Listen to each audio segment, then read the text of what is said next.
this whole interview, which I'm grateful that you came by, is getting to know people.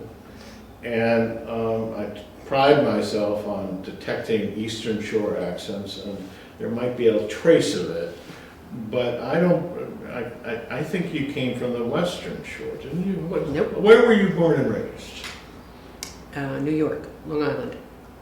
Long Island. Long Island. Tell me tell me your story, as if we've never met. Okay, well, I grew up on Long Island. I found Washington College in 1968. Fell in love with the ivy brick walls, the concept of professors who had a large percentage of them had doctorates, and the course structure of four credit courses. Right. And so I said, yeah, this is me. And, you know, frankly, Long Island, where I was, Eastern Long Island, is very much like the Eastern Shore in a way.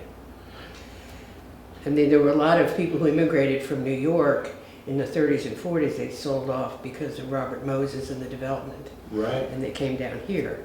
So in that sense, it was kind of a logical place to come. And, you know, I really never went back.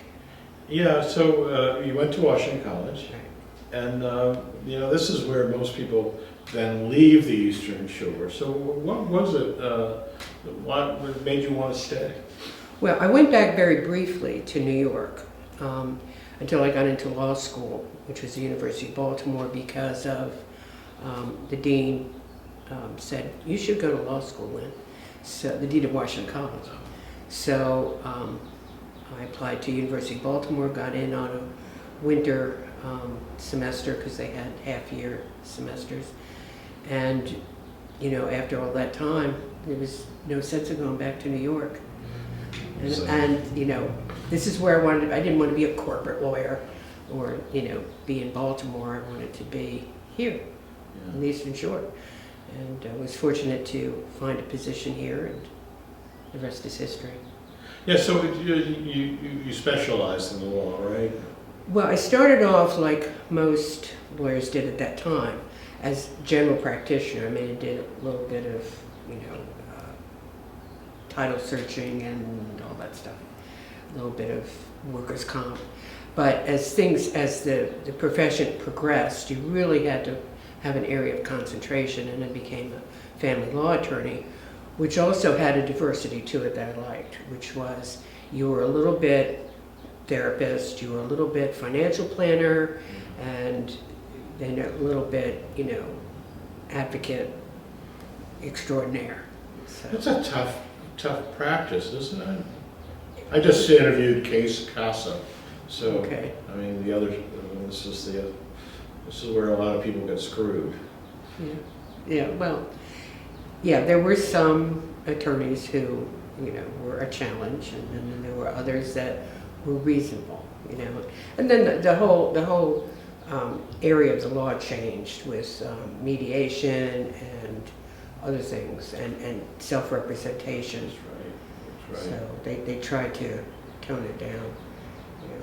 And we had several judges also that saw the detriment of custody cases and how that destroyed children, particularly Judge Souse, who would just across the board, I'm ordering joint custody unless you prove to me that, and that really helped a lot. I think the bitterness that was often associated with custody battles. Yeah.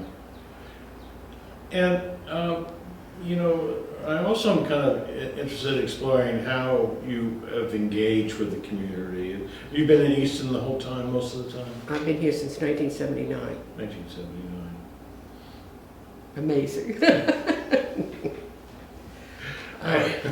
Well, I got involved, you know, I got involved with a lot of community activities, you know, from being on the board of the Home for Aged Women, which is now another place. I can't think of the name right now. I was a founding board member and treasurer for the Mid-Shore Council on Family Violence. I mean, I knew Gail who started it. It was her project, and so I was involved with that. And then just a number of nonprofits. I did, a stint with hospice. I did a stint with a lot of them.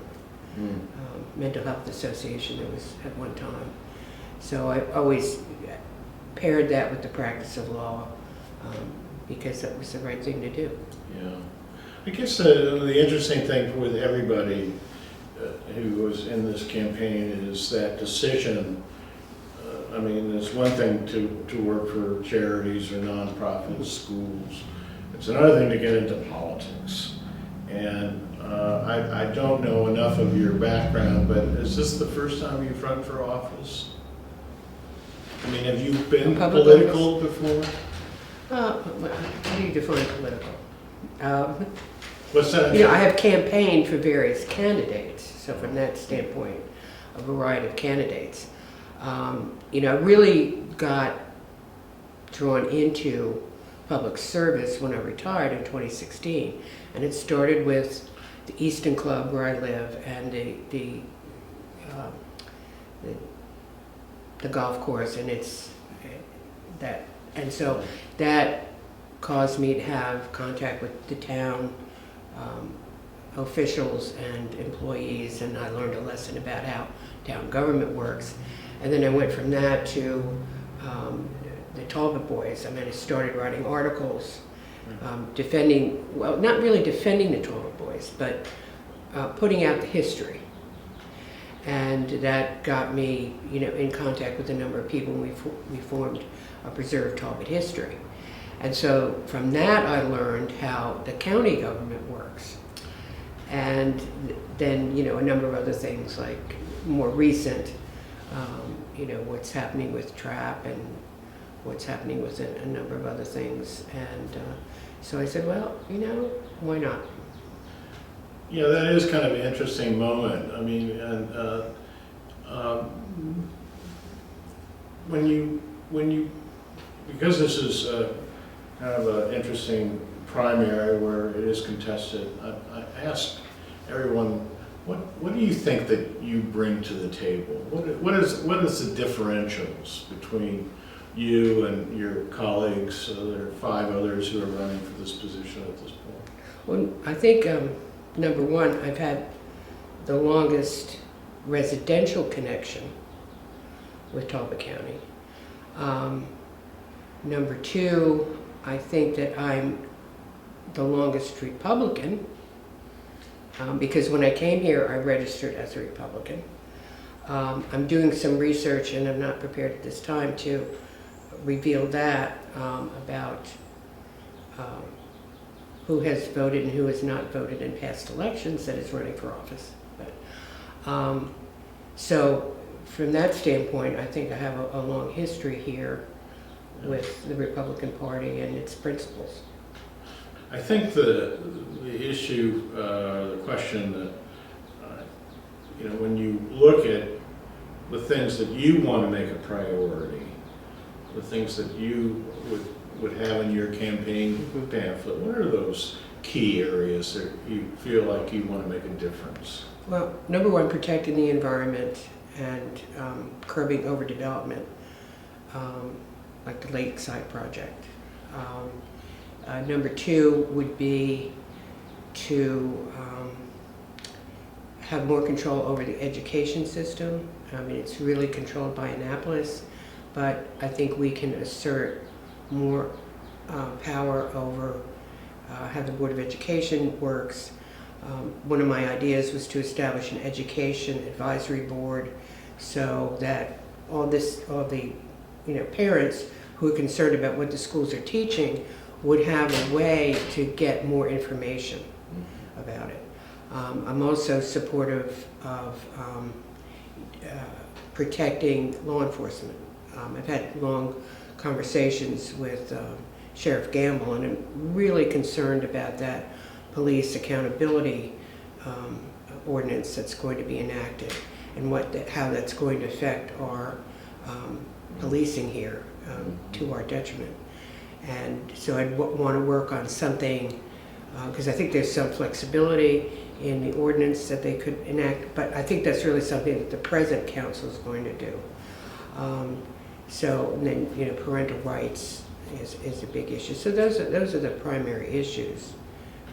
And I think there'll be others that come out of the blue, you know. I mean, one of the issues I see rising, and the current council has talked about it, is what they're going to do about that merging from Easton Parkway going north on Route 50. Is it going to be an overpass? What are they going to do about that?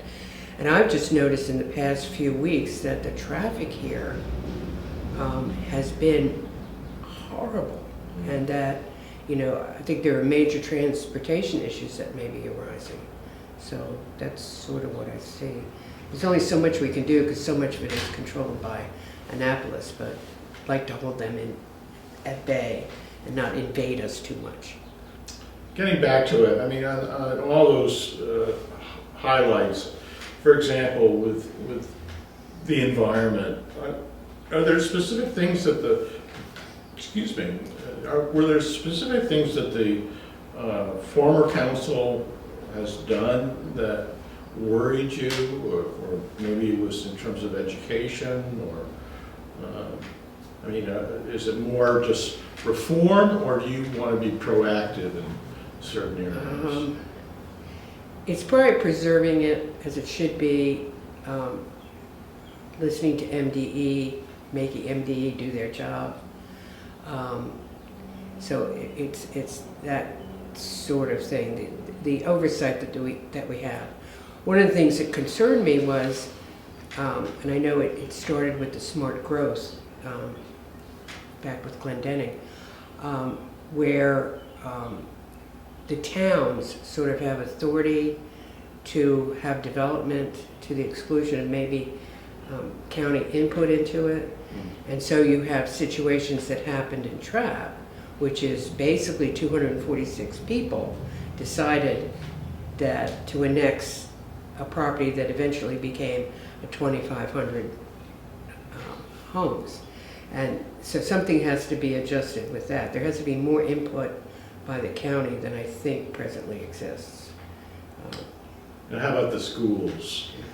I mean, you know, a lot of people are concerned about parental rights, and I keep on thinking, well, the place where you could probably have the most impact is like the school board, for example. Right, that's true. That's true. But is there something at the county level that you want to work with to fulfill some of your ideas? Well, so, you know, I'm still in the process of exploring what really is going on. There are concerns, for instance, about the health education program that's suggested, and so that's a concern. Whether that is implemented and how. But I think that the county council might have a bit more leverage that they can exert than they presently do. I think it was the same thing with the health department over the COVID, and they sort of let the health department, and I think they could have reined it in a little bit. I'm sorry, could have reined in the draconian I see, yeah. rules. I got it. You've done really well, thank you.